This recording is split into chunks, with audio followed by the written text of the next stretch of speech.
Hello, everybody. Welcome back. Very excited to have my good friend Reina Rose back on the show. She's awesome. She was on the show about a year ago, I think, and she's back again. She's got a new book out that she's going to talk about. How you doing, Reina? I am doing so good, Patrick. I mean, anytime we get to come on here and just chat for a long time I is know exciting we to spent the me. last probably a good About an 45 hour. minutes just talking and BSing. I love it, talking about everything. Yeah. But you're doing so much great work out there. You're an international best-selling author, Soul Nutrition ROKU TV show host, and you're just helping so many people out there. That's what I love about you. You just continue to give back. What got you started on your path? For those of you who don't know, Rena Rose. Oh, well, I was born in a well, so well, it's so hard to say where it started. I really do think we were talking before the show started about a lot of the race things we got going on right now and the big focus on inclusion. And I was very fortunate to grow up in a third world country in an international school where every culture, every difference in people was so celebrated. It was Hmm. so celebrated that we wore different clothes and listened to different music, even had different religions, different cultural backgrounds. And the school, being an international school, just really focused on celebrating all of that. So when I got to America, Orange County, California, and the kids said, "Well, if you don't wear the same shoes as us, you can't sit at our lunch table." I was in shock. I had You're taken never, aback, that yeah. was who thought that everyone would wanna look the same, dress the same, listen to the same thing, think the same thoughts? And so, I think that really I tried to fit into the mold that, got me to sit at the lunch table for Yeah, a yeah. while, Yeah. and it obviously just didn't work, and ever since then, I've really been on this path to creating peace between people within themselves, which is where it starts, Yeah. and with others. And we're talking earlier about connection, and this time that we're living in right now is the thing that's killing us really is this Yeah. lack of connection.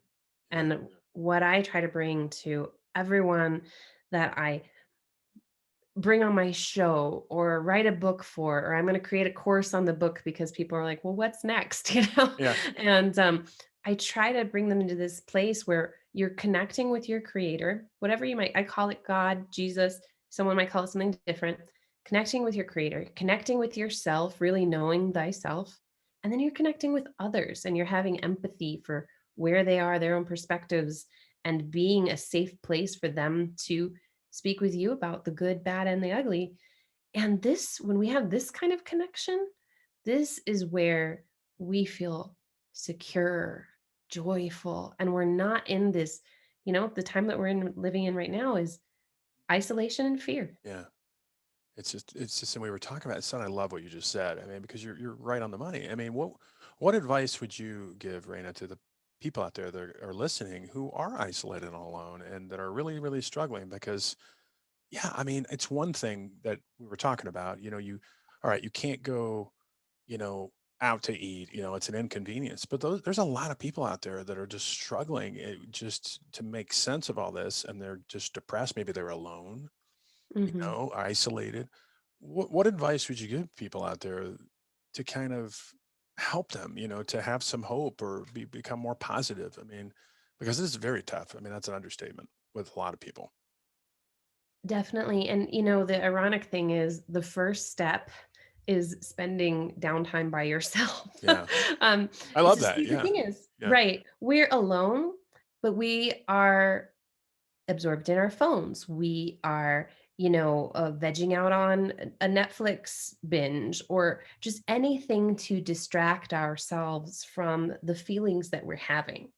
And so even even though it sounds very counterproductive that the solution to loneliness is spending time alone, but in silence. And we look at all the research on how silence actually grows parts of your brain to make you more peaceful and less in fear, and these parts of the brain that make you want to fight or flight.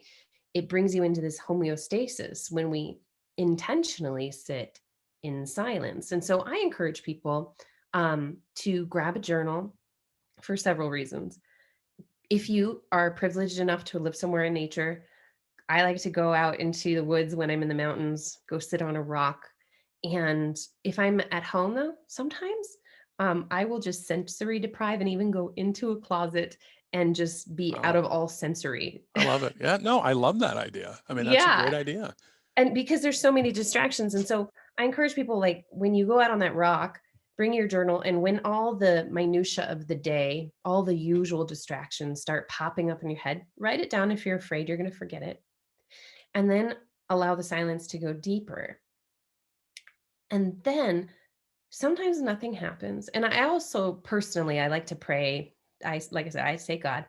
I like to ask God, anything I hear, anything that comes up in this time, let it be only of you and Mhm. not my own thoughts or something that I have been socialized to believe, but help me to really receive that divine inspiration. And so then when I'm sitting there in silence, oftentimes this is where an idea for a summit comes up, or an idea for a new business, or an idea of how to solve a personal problem I had been having, that I had been mulling over and trying to figure out by my own hustling strength. Yeah. Um, and when I sit in that silence and I receive the inspiration that I believe we all have inside of us, but we don't get still and quiet enough to tap into, Yeah.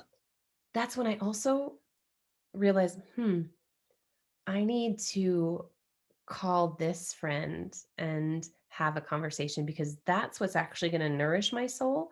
And we're going to talk about things that build each other up, rather than maybe I'm used to calling these other 5 people who we just make each other more fearful. Yeah. And but that divine intelligence, when we sit in silence, helps us to connect with the right people and do the right things, rather than just spinning in our busyness, which I am just as guilty as anyone else for just getting super busy and spinning in that busyness. And without these times of silence to really recalibrate and refocus, um, I start just being busy for the sake of being busy. Yeah. I love that because I mean, I think some people like when I retreat because I want to be alone, and my wife sometimes she's used to it now, but I remember earlier on when I would do that, she'd be like, "What's wrong?" And I was like, "I just Mhm. want to be by myself, you know. Yeah. No, nothing's wrong. I just want to be alone in my own thoughts." And I love that. I mean, I think that is important. Now, the flip side is being alone in your thoughts and you're thinking bad things, but I think it's great to self-reflect and to go inward, introspect, you know, and start, okay, this is what I need to do to make my life better. This is, you know, I think that's so good. I love what you said about journaling because I Yeah. love And that's something for the journaling. bad things too. Again, I always give it to God, whatever Hmm. you call God. Yeah. I journal like, God, I'm really worried that the government is taking over our lives. Mm, God, I'm really worried that me this too, is God. happening. Yeah, right. Help me to find peace Yeah. in what's going on, because I'm not finding it on my own. Or, Lord, I'm concerned that, you know, I'm bringing out a book that I believe you've called me to bring to the world, and less than 2% of authors make money on Hmm. their works. So I'm concerned about this. I'm going to bring this. And there's a verse that says, to bring our like problems as an offering to God, not just our good things, but all the junk in our mind too. And if we just keep ruminating over that junk, like you said, we're thinking bad things in our time alone and have no one to give that to, like no higher power.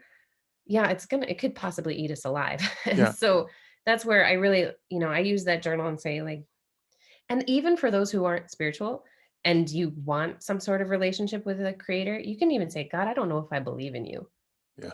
but I'm just going to throw this out there. I'm making an effort and I don't even know if that's what I believe, but here Yeah. it is. And even that will be a relief off your chest. Well, and I like what you said about Reina is call somebody who is going to bring you up and inspire you or motivate you or get you out of your funk.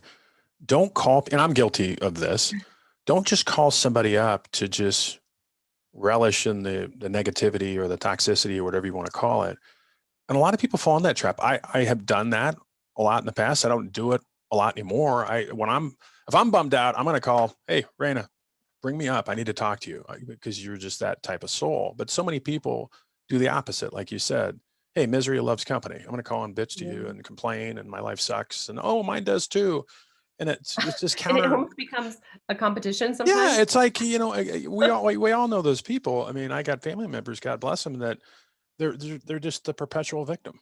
I mean, Uh-huh. everything, they're just the victim. It's just the thumb of life, is just dealt them a raw hand, and they don't realize that they have the power within to make the changes. You know. Absolutely. And I think, we're heading into the holidays, Hmm. and we all have that family. I Yeah. have it too, Yeah. and I've actually been experiencing that the last few days. And Good.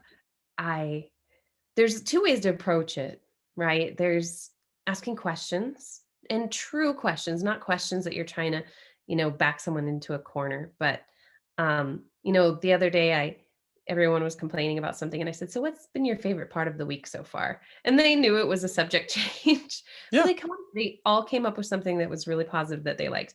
And I'm not for avoiding your emotions either. We can get into that in a second, but this isn't meaning we're avoiding true emotion. This means we're avoiding victim mentality and constant complaining.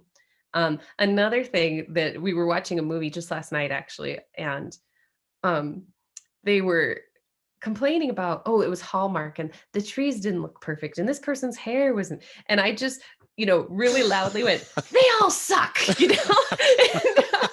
it kind of pointed out in a cute, funny, humorous way that, like, you guys are just sitting around complaining Yeah, just about complaining. the It's a movie. show. It's a And show. so, it was funny to be like, yeah, they all suck. And Yeah. everyone laughed and Everybody's stopped yeah, to complaining to lighten up the mood. Yeah. for a while. Now talk about what you were going to say, Raina, about the other aspect of not just ignoring, Mhm. but that's important too. You have to not just live in a bubble, right? That's right. And this is something I actually speak about in this new book. It's got a kind of funny title. It's I love the Sin title. Tastes Good. Yeah. So Sin Tastes Good. And the subtitle is Nourishing Your Soul in an Empty Calorie World. Yeah, And love so it.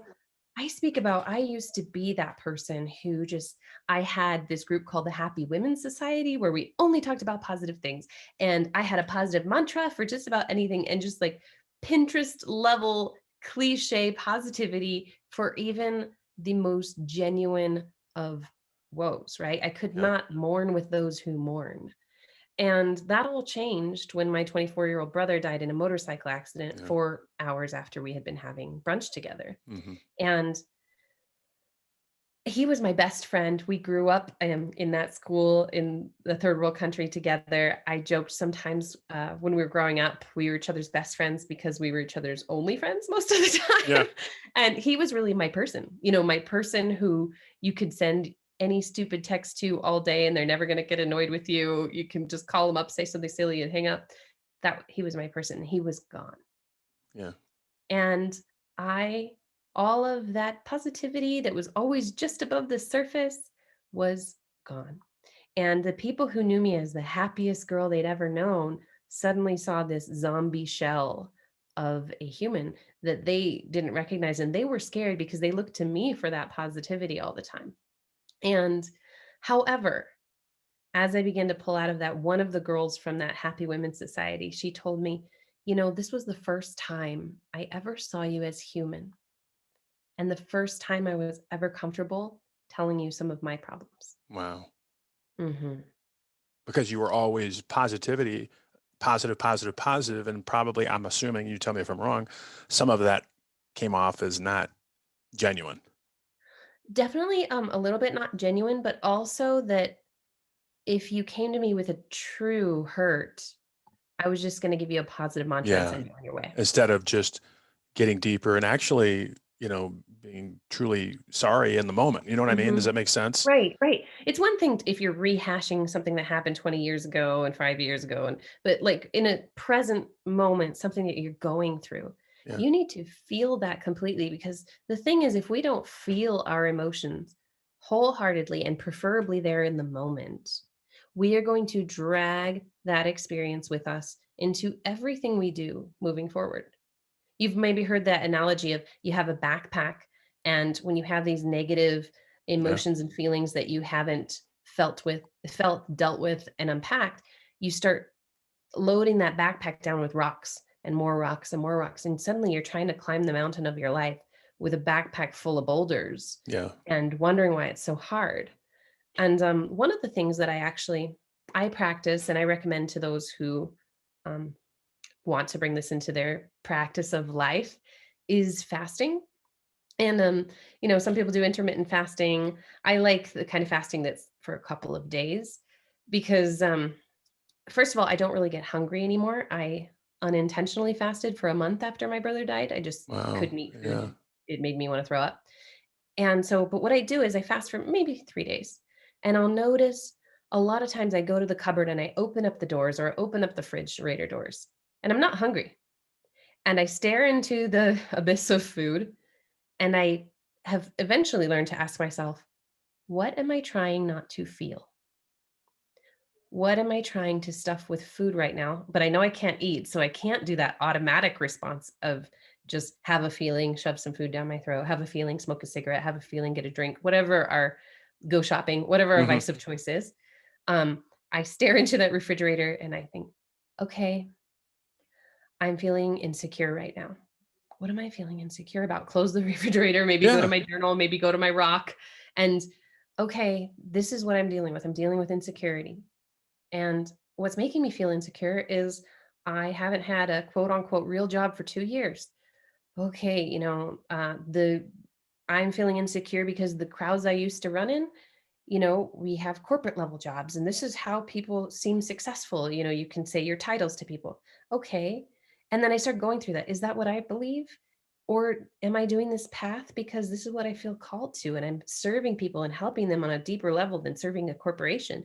And so that I get deeper and deeper into why I'm Hmm. feeling inadequate, whatever it might be.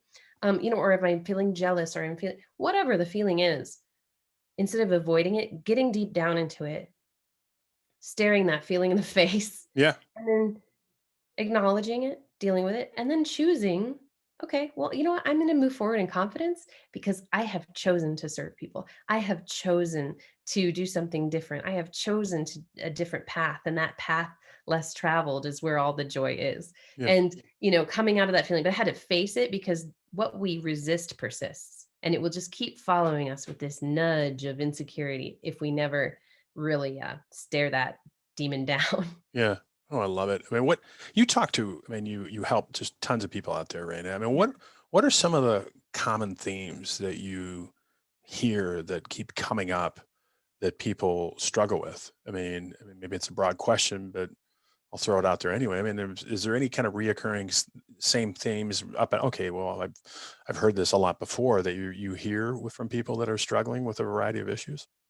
Yeah, I mean, of course, right now we're dealing with a global angst, Yeah. right? I mean, just this global, we don't know when the next shoe's going to drop.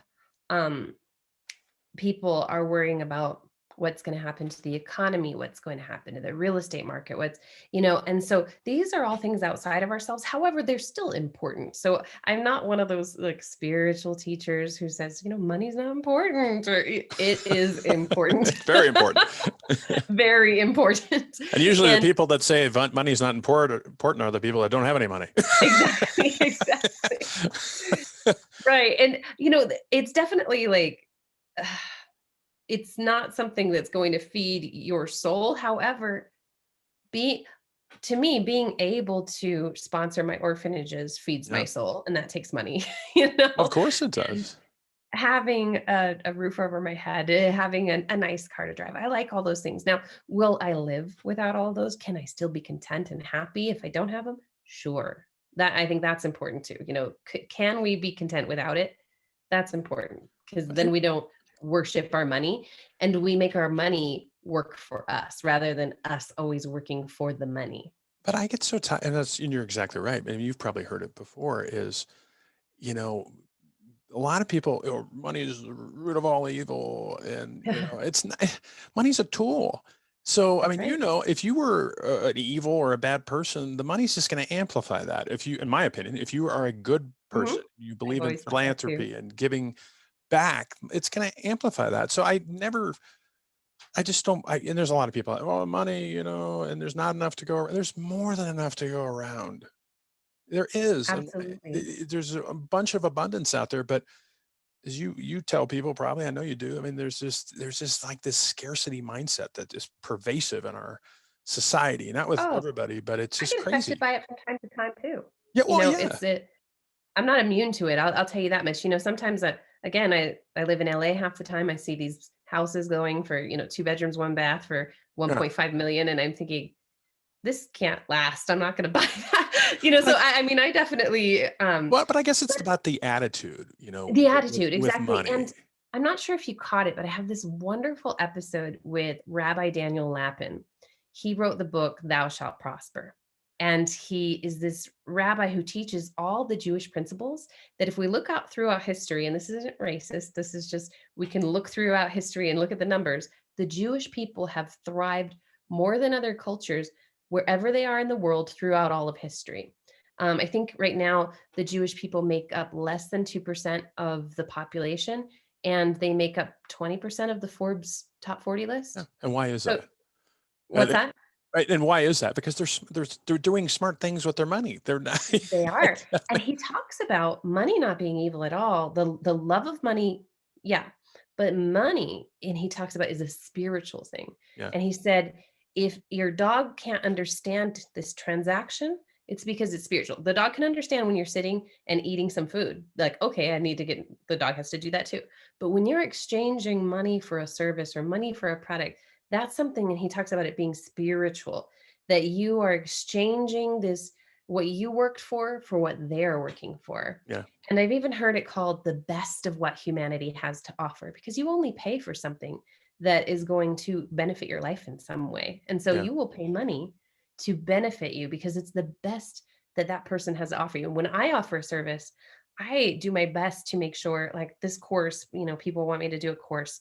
And I've seen where that underbelly of, let me sell you a course so I can get more money out of yeah, you, and I'm like, okay, if I'm going to create a course, I have to create something that you're going to get 10 to 100 times more value than I'm charging out of this course because my energy going out there and my receiving that money is a spiritual transaction that I want to be giving um, more than I could possibly receive and then receive because of that too.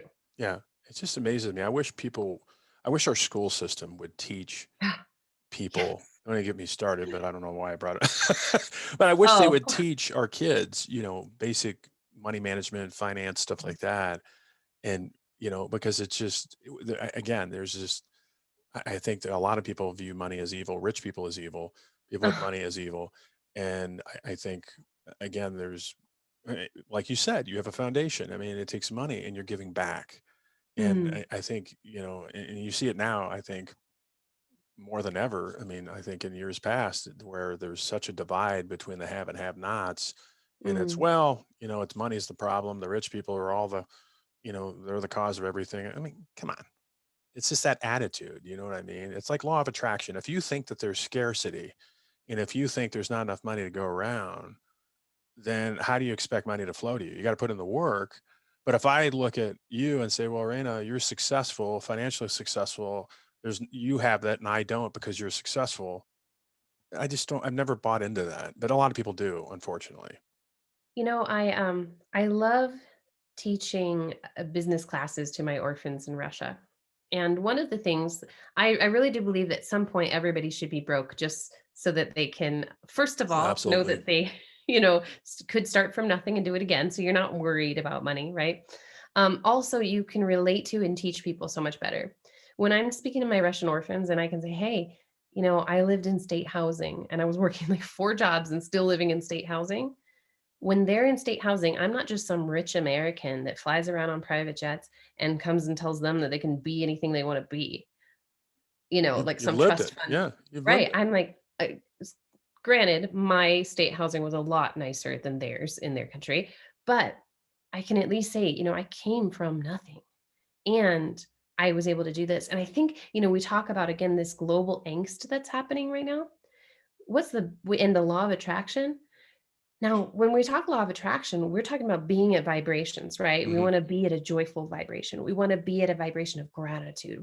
And that is what attracts the opportunities. That's what attracts the people who, right now, If I wanted to go get a different job, I'd call up 10 people and I'd have 10 job offers because I have, first of all, been serving and giving back in the community for years. I am positive and joyful and not in a phony way anymore, and in a way that people can also come and tell me their sorrows and I'll be there for them. And so if I have a tough moment, I have opportunities at my Yeah. fingertips every day. Cultivated those relationships. Right. However, if I started in for a prolonged amount of time, and Joe Dispenza describes it really well, that a mood becomes, or it's like an emotion becomes a mood, becomes a habit, becomes your personality. And so if I, again, I'm around family too, and hearing people create it, complaining. But if I'm always telling you about how this person cheated me and how that didn't work out and how poor me, I didn't do this, are you going to want to give me a job No, opportunity? Are you no, gonna want to connect me in a business, no, because you're just arrangement? going to complain all the time. That's going to be toxic for the organization. I might lose your friendship with that person because Yeah. I'm gonna start complaining about them or complaining about you, who Yeah. knows? And so that's where in this global angst that we're all experiencing right now, and none of us are immune from it. We're all feeling it, even if we're not being directly impacted by the financial and things, but we all feel the angst. If we are pulled down into those vibrations of fear, if we are pulled down into the worry, complaint, um, fearfulness, we're going to shut down all those opportunities. We're going to shut down everything that makes us attract goodness because we are going to be in those low vibrations of fear and worry and Hmm. anxiety.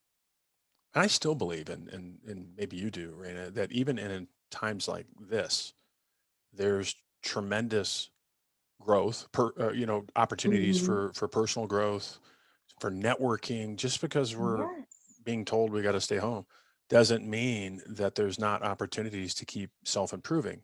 You and I are doing it right now with technology. I mean, there's other absolutely. ways to continue to grow and thrive, even in a weird moment in time we're living in right I now. would say we have to be more intentional with Yeah. it than we ever had before. And that's where again we have this global angst and that's okay. I have people complaining around me right now. It doesn't mean I'm going to start doing it too. No. It just means I have to be more conscious not to fall in that because I loved the course you taught at our summit that the people you spend your time around, Yeah. you're going to become like. And so, again, while most of the world is falling into this fear and this angst and things like that, we need to be more intentional of finding the people who are still choosing to thrive, even despite these crazy times, Yeah. who are still choosing to be grateful for what they do have. Maybe they've even lost their job, but they're being grateful they still have their home and that, they're able to make the payments or whatever they're able, or they were able to move into their parents' house and they don't have to be homeless, like just the people who are choosing to be grateful and then saying, like you look at Robert Kiyosaki. He lived in Oh, his parents' house, right, till he made it big, rich but dad, he poor was dad able to guy. stay Yeah. in that mindset. Yeah. Yeah, be grateful for what he had, and he created you know, millions and millions from that point on. And so we don't have to be like, okay, well, I'm not as successful as this person, or I don't have these things. Okay, what do you have? Do you speak the English language and you're in America? Yeah. All right, you got a You point right woke there. up today, right? You woke up today, you're drawing breath. I Um, mean, that's the way I look at things. I mean, mhm, I get irritated sometimes, but I always come back to, look, I'm alive. uh-huh. I mean, I have, a beautiful family, a family that loves me. I love them. I mean, the list goes on. So I always tell people, no matter how bad you think your life is, and I'm not trying to mitigate that. I'm not trying to say people don't suffer. There's always somebody that has it worse than you, Right. right? I mean, there's always And help somebody, that person. and help I that go person. around my car, I have these little I call them beloved cards. They're for people experiencing homelessness, which is the politically correct way to say it. Yeah, Um, experiencing homeless. Yeah, yes, experience. They're not homeless people. They're people experiencing homelessness. But and some some people have fallen on that times. And in fact, though, they say that it's not when you run out of money that you become homeless. It's when you run out of relationships. oh, I So love again, that. I love cultivating that. those relationships, cultivating those things, you you could be completely out of money and you'd still never be so destitute that you couldn't have a roof over your head and food because you have relationships and those people would take you in, even if you're sleeping on their floor, right? Or their Yeah, sofa or whatever. that's a good point. Yeah, Um, but I have these little cards and they have $5 in them because I don't agree with like just praying for people and then never doing anything for them. yeah, yeah. But it's got a little prayer in there, a little verse. that's encouraging, that's like, you can get through this. And then it's got $5 in there. And I keep them in the glove box of all the cars at the house, and I give them to people. And I've sometimes made a U-turn to go give one to someone, and then I have to get back to where it was going, and I've seen people open them and be in tears, or Wow. I'll hand them the envelope and they'll say, "Wow, it's been so long since I've received something like this." And, I can give back and I can help someone who has it worse than I do, regardless of where I am, like, people could just make the card, um, and just give an encouraging note too, if you have nothing. But I believe in tithing, and so that's part of like my Well, tithing and well, offering so too. so do I do. And I mean, I love it, Raina. And there's a reason why. I mean, you said you're called you're a soul nutritionist. I mean, Yeah. because that nourishes the soul. Uh-huh. I mean, just the impact that just that small gesture, with just somebody, somebody who's experiencing homelessness, and you give them that card and they read it and they start crying. I mean, that's Mhm. very, very impactful. You know, Yeah, or I love when they're like, "Wow, it's been so long yeah, since I've received something like this. It's so long since they," and especially before COVID, I would really make an effort to touch them on the elbow, because they don't get yeah, touched. yeah. And now we're all experiencing that. Yeah, the physical touch, you made a good point. I Mhm. mean, you can't we need that. We need it. Yeah. I mean, geez, where do you think we're going with this, without getting too deep in the weeds with this? Yeah, I well, mean, it's I just mean, crazy. I think a lot will depend on how this election goes. We still Yeah. don't know. Yeah. I agree with you. Um, We were talking about it, and yeah, you know, I I think it's really hard to say. I think that if we go towards more government control, like you were saying, even having our guns taken away and things, we may experience civil war. I hope it doesn't go that route. yeah. I think that the American people, the thing is, we've been kind of slowly putting up with things, and then it gets normalized, and slowly, and then it gets normalized, right? Um, and we've seen Germany rebelling about the Yeah. Lockdowns. Yeah. quarantines, all kinds of places. I think we do have a bit more rebellion in our future. However, again, what I like to teach is that peace, world peace. And I joke that I used to be in beauty pageants when I was a kid, like a teenager. And I'm like, no, but really, I want to create world peace. And world peace, though, really begins in us individually. Yeah. And, it was Mahatma Gandhi that said, be the change you wish to see in the Love that. world. Yeah. Um, if we are peaceful, that is a virus that spreads way more contagious than COVID-19. If we are hopeful, and again, that silent sitting that we were talking about earlier, this is where we exercise our creativity muscles. We may go into this silent time seeing no way out of this situation, but going into this silence, we allow that divine inspiration to give us ideas. Maybe it's just for our one community. All right, we're going to start holding church services in the parking lot. Many churches have done. We find a way to gather. We find a way, and I hope that that's the direction we go. And I Yeah. believe that when we do these practices and we're very more intentional, we become the person that another one calls to be lifted up. Yeah. We become the person who organizes something in our community, even with the laws that try to keep us apart. Yeah. And when we spread that, we encourage other people to start doing that. And then it spreads and it spreads and it spreads just like a virus, but all for the good. We are resilient human beings, and we've been through a lot worse, as you know, and Mhm. we can get through this. I mean, I agree with you 100%. We need to come together, no matter what you think, what you believe in, different beliefs, different political views, whatever. We just need to We come can together. gather with masks if that's what, however we choose to gather. Even the gathering online is good, Yeah. and like you said, we don't have to stop doing these things. No. We're having this conversation from the middle of the country and the west coast of the country. The conversation I had with Rabbi Lapin was, He was on the East Coast, I was on the West Coast, and I was doing all my shows live up until then. So I Yeah. wouldn't have been able to interview him before. Yeah.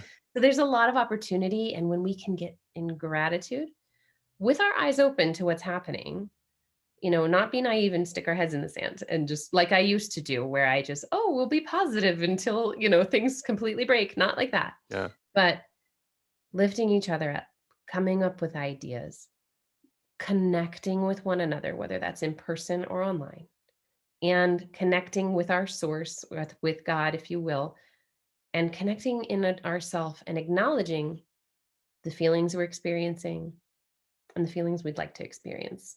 Yeah. I love it. Reina Rose, you're a breath of fresh air. I love talking to you. I've talked to you all day. If people want to Me reach too. out to you, how do they find you? I mean, how they get your book? When is it Uh-huh. out? Okay. How do they find your Yeah. book, So your the shows and book, everything? probably the best way to go to the book is Amazon.com. If you look up Reina Rose Sin Tastes Good, it will pop up. It has this dripping candy apple on it. It I looks love it. I love the visual. Yeah, it's a pretty interesting visual. It's kind of fun. You can also visit my website. It's www.reina-rose.com. Please follow me on Instagram. I talk about giveaways and stuff on there a lot. Yeah. So I that's follow her and the you're awesome. I love what you yeah, do. the Soul Nutritionist, Yeah. with the little underscores under the word. And you know what? If you're listening to this and you just want to reach out and you need someone to lift you up, you can email me directly. That's Reina@reina-rose.com. Reina Rose, got to have you back on. You know that. Got to have you back on. I can't Love wait. having you on the show. Much success to you, my friend, and look forward to talking with you in the future. Thank you. Me too. Bye bye.